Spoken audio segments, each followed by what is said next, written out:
Dalam beberapa waktu terakhir, sejumlah titik di Kota Malang kerap mengalami genangan saat hujan deras. Selain itu, timbulan sampah kota yang terus meningkat menyebabkan TPA Supit Urang mengalami kondisi overload.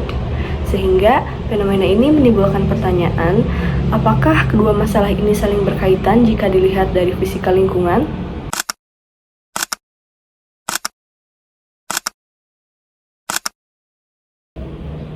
Menurut pemerintah Kota Malang, genangan yang terjadi disebabkan oleh beberapa faktor utama, seperti curah hujan yang tinggi, topografi kota yang relatif lebih rendah, adanya sumbatan sampah pada drainase, serta kapasitas saluran yang terbatas. Pada faktor pertama, ketika hujan deras terjadi, maka debit limpasan permukaan akan meningkat, yang menyebabkan debit masuk lebih besar dari kapasitas drainase, sehingga terjadi genangan. Selanjutnya, untuk faktor yang kedua, dapat dilihat di layar. Secara topografi, sebagian wilayah Malang berada pada daerah cekungan, sehingga limpasan air dari wilayah yang lebih tinggi cenderung terkumpul di kawasan kota. Maka implikasinya secara fisika, air dari daerah yang lebih tinggi mengalir ke yang lebih rendah. Terjadi akumulasi limpasan, sehingga beban drainase kota akan meningkat. Di faktor yang ketiga ini, ketika sampah menutup sebagian saluran, luas penampang efektif berkurang sehingga debit aliran menurun dan air lebih mudah meluap.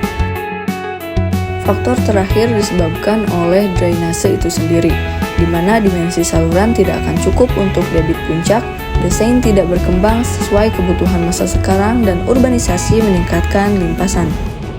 Di sisi lain, permasalahan tidak hanya berhenti pada drainase saja.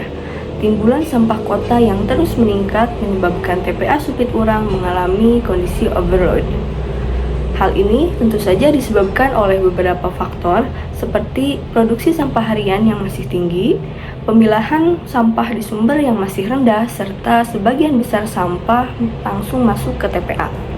Faktor yang menjadi penyebab overload TPA yaitu sampah yang masuk lebih besar dari sampah yang terolah, di mana ketika laju timbulan sampah melebihi kapasitas pengolahan, terjadi akumulasi massa yang mempercepat kepunahan TPA. Permasalahan banjir akibat sumbatan sampah dan juga kondisi overload TPA pada dasarnya tidak berdiri sendiri. Keduanya merupakan konsekuensi dari timbulan sampah kota yang masih tinggi yang belum diimbangi dengan sistem pengelolaan yang baik. Oleh karena itu, pendekatan solusi harus menyasar pada sumber permasalahan, yaitu dengan pengendalian aliran dan juga volume sampah sejak dari hulu. Inovasi yang dapat digunakan yaitu dengan sistem interseptor sampah drainase terintegrasi. Ia bekerja dengan menyaring sampah dari aliran air secara bertahap. Sampah besar bertahan di screening kasar, lalu diangkat oleh konveyor menuju unit pemilahan mikro untuk dipisahkan berdasarkan jenis dan ukuran. Hasilnya dikumpulkan di penampungan sementara sebelum dibawa untuk didaur ulang atau pembuangan akhir. Sistem ini mencegah penyumbatan drainase dan menjaga kebersihan lingkungan. Berikut merupakan gambar dari skema drainase yang dapat digunakan.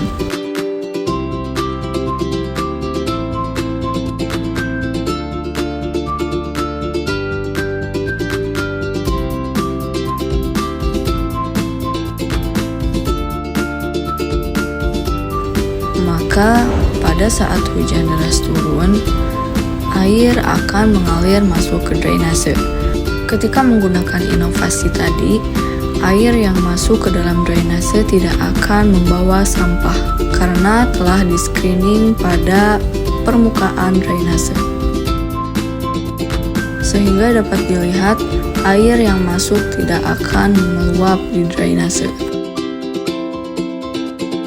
Berbeda jika tanpa sistem, maka air yang masuk ke dalam drainase dapat membawa semua benda, sehingga benda dapat masuk begitu saja ke dalam drainase yang menyebabkan penyumbatan sehingga air akan meluap.